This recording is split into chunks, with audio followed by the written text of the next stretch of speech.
Hello students, this is परी सिंह और आज हम इतिहास की क्लास फर्स्ट जो कि हम इंडस वैली सिविलाइजेशन को कवर कर रहे थे, इसका आज हम सेकंड पार्ट कवर करेंगे और इसमें आज हम इंडस वैली सिविलाइजेशन यानी सिंधु सभ्यता को फिनिश करेंगे। तो चलिए शुरू करते हैं आज का सेकंड पार्ट, जिसे हम चंद हुदड़ों से स्टार्ट करेंगे। तो चंद हुदड़ों के बारे में देखते हैं। यह पाकिस्तान में स्थित सिंधु नदी के किनारे है। यहाँ पर दुर्गीकरण के कोई साक्ष्य नहीं मिले हैं स्टूडेंट, लेकिन यहाँ मनका बनाने का कारखाना था। यहाँ पे बाट मापने का काम भी होता था और चंद हुदड़ों में पहाड़ियों से पत्थर भी बनाए जाते थे। बहुत सारी आकृतियाँ यहाँ पर मिली हुई हैं। यहाँ जो आकृतियों के साक्ष्य मिले हुए हैं वो घनाकार आकृतियाँ थी जो कि 16 के अनुपात में थी। वहीं पशुओं की बात करें तो यहाँ पर 3 घड़ियाल और 2 मछली का अंकन है और ईंटों पर कुत्तों द्वारा बिल्ली दौड़ाए जाने के साक्ष्य हैं। अन्य तथ्यों की बात करें तो यहाँ से सौंदर्य प्रसाधन, लिपस्टिक, कंघी, सीसा आदि के साक्ष्य मिले हैं। तो ये था चंद हुदड़ों के बारे में। आगे देखते हैं लोथल। इसे लघु हड़प्पा, लघु मोहनजोदड़ो भी कहा जाता है, यानी लोथल को लघु हड़प्पा या लघु मोहनजोदड़ो भी कहते हैं। गुजराती भाषा में इसको मृतकों का टीला भी कहा जाता है और भोगवा तथा सांबर नदी के संगम पर स्थित था, जो कि गुजरात के अहमदाबाद जिले में स्थित है। जो लोथल था वो भोगवा तथा सांबर नदी के संगम पर स्थित था।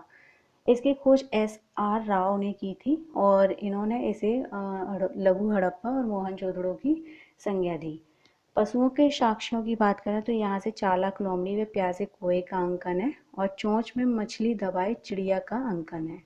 मोहरों की बात करें तो फारस व पतवार की मोहरें प्राप्त हुई हैं। वहीं अन्य तथ्यों की बात करें तो यहाँ पर युग्म समाधान के साक्ष्य मिले हैं और खोपड़ी की शल्य चिकित्सा के साक्ष्य मिले हैं। तो ये तो था लोथल के बारे में। आगे देखते हैं कालीबंगा। वर्तमान में राजस्थान के हनुमानगढ़ जिले में स्थित है, जो कि सरस्वती नदी के किनारे स्थित है। इसकी खोज अलमानंद घोष ने की थी।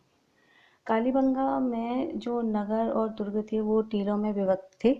यहाँ मैंने मेंशन किया हुआ है नगर नियोजन में। और यहाँ चारों दिशाओं में प्रवेश द्वार थे और दुर्ग टीले की जो दीवार थी वो उत्तर दक्षिण दिशा में बांट दिया गया था और जो प्रवेश द्वार थे वो चारों दिशाओं में थे, जैसा कि मैं पहले बता चुकी हूँ। यहाँ पर जो दुर्ग हैं, टीले हैं, सार्वजनिक नालियों के साक्ष्य यहाँ पर नहीं मिली हैं। लेकिन बात की जाए यहाँ पे नालियों की तो जो लकड़ी की पाइप की नाली के यहाँ प्रयोग मिलता है। जो कालीबंगा है, कालीबंगा में लकड़ी के पाइप की नाली का प्रयोग मिलता है। आगे देखते हैं पशु। नवीनतम अनुसंधानों में घोड़े की हड्डी प्राप्त हुई है। अन्य तथ्यों में की बात करें तो जुताई के साक्ष्य, सरसों व चना उपजाने के साक्ष्य, शवाधान की रीतियां व युग्म शवाधान और इसका विनाश भूकंप से हुआ होगा। ऐसा माना जाता है कि कालीबंगा का जो विनाश है वो भूकंप से हुआ होगा। एक बात और है, यहाँ पर जो फर्श की है वो वृत्ताकार फर्श की एक संरचना मिली है, जो कि सबसे विशिष्ट संरचना है और सार्वजनिक तंदूर भी यहाँ पर मिले हैं। आगे देखते हैं धौलावीरा। धौलावीरा वर्तमान में गुजरात के कच्छ जिले में मनसर और मनहर नदी के संगम पर स्थित है। यहाँ नगर 3 भागों में विभक्त था, दुर्ग, अम्बम और नगर। दुर्ग और अम्बम के बीच 27 जलाशयों की सूचना मिलती है। यहाँ रॉक कट आर्ट का भी उदाहरण प्रस्तुत होता है। दुर्ग से स्टेडियम था, जो कि सैंधव सभ्यता की सबसे बड़ी आकृति मानी जाती है। यहाँ से हमें साइन बोर्ड के साक्ष्य भी मिले हैं। धौलावीरा में ज़्यादा कुछ है नहीं बताने के लिए, तो इसलिए मैंने इसमें जितने भी कुछ इम्पोर्टेंट साक्ष्य मिले हैं तो वो मैंने मेंशन कर दिए। स्टूडेंट्स, आप मेरी क्लास को शुरू से लेकर लास्ट तक देखिए और मेरे चैनल को लाइक, शेयर, सब्सक्राइब करना बिल्कुल मत भूलिएगा। चलिए आगे देखते हैं सुरकोटदा। सुरकोटदा में कच्छ के जिले में स्थित है। यहाँ पर एक ही टीले में दुर्ग व नगर थे। यहाँ पर एक ही टीले में दुर्ग व नगर। यहाँ थोड़ा टाइपिंग एरर है स्टूडेंट्स, आई होप आप लोग इसको माइंड नहीं करेंगे। कच्छ जिले में स्थित है जो सुरकोटदा है, कच्छ जिले में स्थित है। यहाँ पर एक ही टीले में दुर्ग एवं नगर थे। यहाँ से घोड़े की हड्डी के साक्ष्य मिले हुए हैं। यहाँ से एक विशेष प्रकार का शवाधान मिला है जिसे कलश शवाधान कहा जाता था। सुरकोटदा का अंत अग्निकांड से हुआ था। आगे देखते हैं कुछ महत्वपूर्ण तथ्य। मोहनजोदड़ो से सबसे बड़ा भवन अनाज की गोदाम की माप मैंने यहाँ दिखाई हुई है, आपको यहाँ देख सकते हैं। ये 45.71 मीटर और 15.23 मीटर चौड़ा है।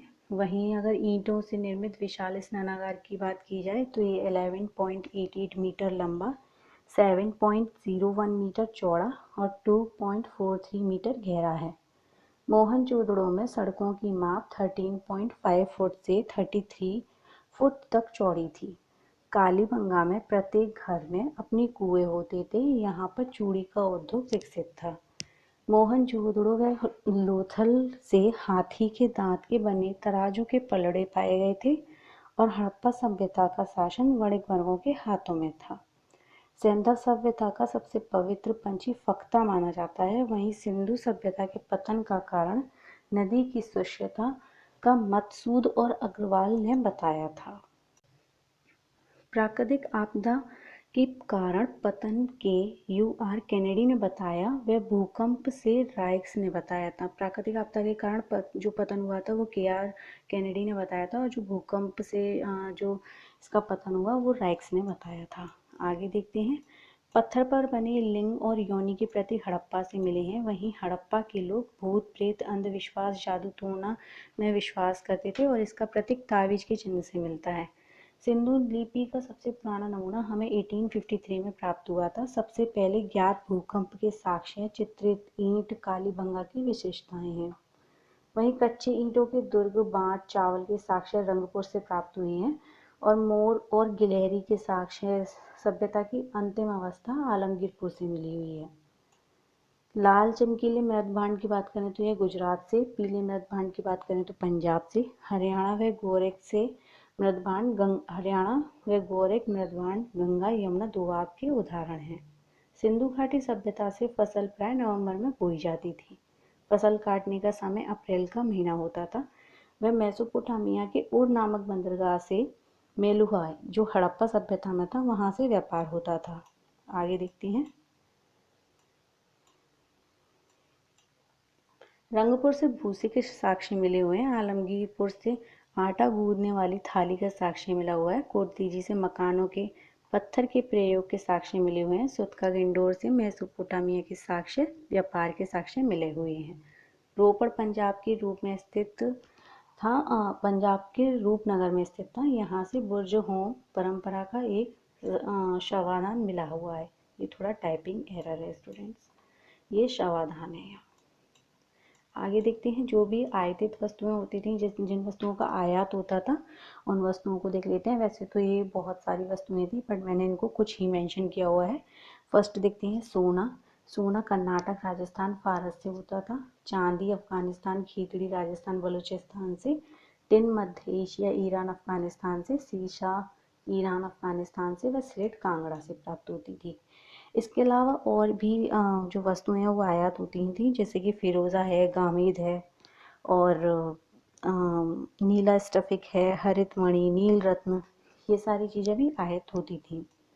सिंधु सभ्यता के प्रमुख बंदरगाहों की बात करें तो बालाकोट जो कि सिंध में है, लोथल गुजरात, सुतका गिंडोर सिंधु सभ्यता का पश्चिमी इलाका, वहीं देसलपुर गुजरात और बखतरा गुजरात, ये सारे सिंधु सभ्यता के प्रमुख बंदरगाह हैं। सिंधु सभ्यता के उद्योगों की बात की जाए तो यहाँ कई प्रकार के उद्योग होते थे, जैसे शंख का उद्योग, तांबा उद्योग, चूड़ी उद्योग, ईंट का उद्योग, धातु उद्योग, हाथी दांत का उद्योग, और इन सभी के मैंने जो केंद्र हैं जहाँ से ये उद्योग होते थे वो सभी मैंने इसके यहाँ लिख रखे हैं, इनके जस्ट सामने, तो आप देख सकते हैं। जैसे शंख का उद्योग है वो बालकोट से होता था, तांबा है खेतड़ी राजस्थान से होता था, ईंट का उद्योग है चंदोदड़ो से होता था। आगे बात करते हैं हड़प्पा सभ्यता के पतनों के बारे में। हड़प्पा सभ्यता के पतन की बात करें तो आर्यों के आक्रमण को व्हीलर और गार्डन ने बताया। भीषण आग की बात करें तो मार्शल मैके एस.आर. राव ने। महामारी की बात करें तो U.R. केनेडी ने। और जलवायु परिवर्तन की बात करें तो अलमानंद घोष ने। और भूतात्विक परिवर्तन की बात करें तो M.R. साहनी ने। वहीं सिंधु सभ्यता की घाटी में क्या नहीं मिला ये और देख लेते हैं, जो कि बहुत इंपॉर्टेंट है। ये क्वेश्चन अक्सर आ जाते हैं। जानने वाले क्वेश्चंस तो ये भी आते हैं कि हाँ सिंधु सभ्यता से ये चीज़ें मिली, लेकिन कभी कभी क्वेश्चन ऐसे ही बन जाते हैं कि हमें किस चीज़ के साक्ष्य नहीं मिले हैं सिंधु सभ्यता से।